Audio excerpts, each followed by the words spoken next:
ইয়া আইয়ুহাল্লাযীনা আমানু যকুরু ফিস-সিলমি কাফা ওয়া লা তাত্তাবিউ খুতুওয়াতিশ শাইতান। আল্লাহু আকবার বলেন।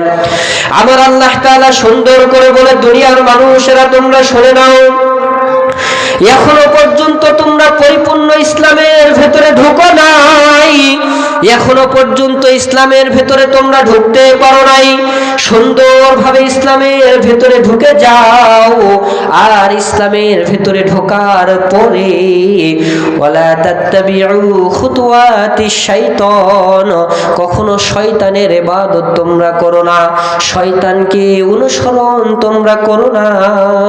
এই যে ঠান্ডার সময় চলে এসেছে, বান্দা যখন রাতের বেলা ঘরের ভেতরে সুন্দর করে ঘুমিয়ে থাকে, ফজরের আজান বান্দার কানে আসার পরেও বান্দা উঠে না, বান্দা না উঠিয়া লেপটা সুন্দর করে আবার শরীরের ভেতরে নিয়ে নাই, বালিশটাকে সুন্দর করে নিয়ে পেশাবে যদি চাপ দেয়, আবার পেশাব করে এসে সুন্দর করে ঘুমে যায়। অথচ নাফরমান বান্দা কখনো ফজরের জামাতে শামিল হয় না, ঠিক কি না? আল্লাহ তাআলা বলেন, যারা ফজরের নামাজের ভেতরে শামিল হলো না, বুখারীর বর্ণনার ভেতরে এসেছে, যারা ফজরের নামাজটা জামাতের সহিত আদায় করবে, আবার এশার নামাজটা জামাতে আদায় করে ঘুমাবে, এই যে সারা রাত্র সময়টা ব্যয় করেছে, সারা রাত্র সময়টা ঘুমের ভিতরে কাটিয়েছে, আমার আল্লাহ বলেন এই সময়টাকেও আমার আল্লাহ কিয়ামতের ময়দানে মিজানের পাল্লায় ওজন দিতে থাকবে। আল্লাহু আকবার বলেন।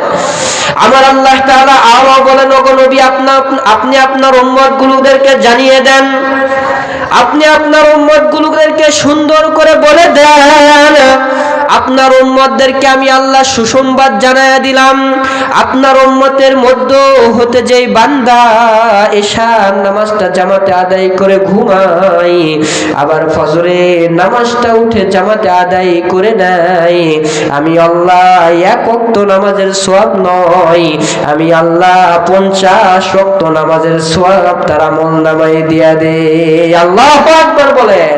হয় নাই? জবান খুলে বলেন আল্লাহু আকবার। তাহলে এশার নামাজ এবং ফজরের নামাজ জামাতে আদায় করলে আল্লাহ কত রাকাত নামাজের সওয়াব দেয়? জবানটা খুলে বলেন, কত রাকাত? 50 ওয়াক্ত নামাজের সওয়াব আল্লাহ তাআলা তার আমলনামার ভিতরে দিয়ে দেয়। শুধু তাই নয়, নবী আমার বলেছেন, যদি এশার নামাজ জামাতে আদায় করে কেউ ঘুমায়, আবার ফজরের নামাজটা উঠে জামাতে আদায় করে নেয়, তাহলে নবী আমার বলেছেন এই যে সময়টা ঘুমে ঘুমে ঘুমে ঘুমে ব্যয় করেছে, এই সময়টাকেও কাল কিয়ামতের ময়দানে নেকির পাল্লায় ওজন দেওয়া হবে। সুবহানাল্লাহ বলেন। একজন ব্যক্তি আল্লাহর ওলি রাস্তা দিয়ে হেঁটে হেঁটে যাচ্ছিলেন, সামন দিকে বিশাল একটা নদী দেখা যায়।